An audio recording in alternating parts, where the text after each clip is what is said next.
ஒரே ஒரு வார்த்தை கூட அவர் திட்டி பேசவில்லை.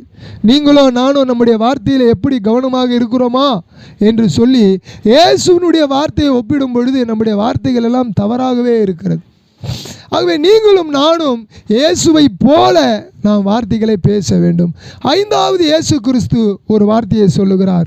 யோவான் 19:28 வாசிங்களேன். யோவான் 19:28.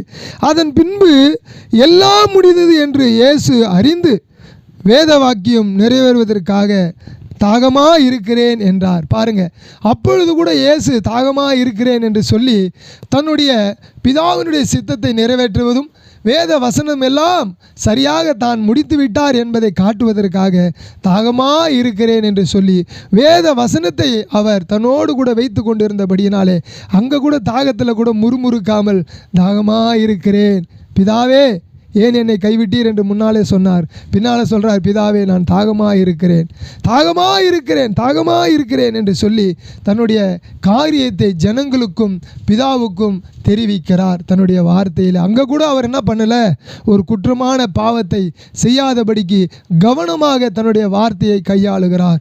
அவருடைய சிலுவையிலே அவர் சொன்ன 7 வார்த்தைகளிலே மிகவும் நீங்கள் கவனமாக இருக்க வேண்டிய காரியம் என்னன்னு சொன்னால், இவ்வளோ பாடுகள் மத்தியில் கூட அவர் பேசுகிறதிலே கவனத்தை காண்பித்திருக்கிறார். அல்லேலூயா.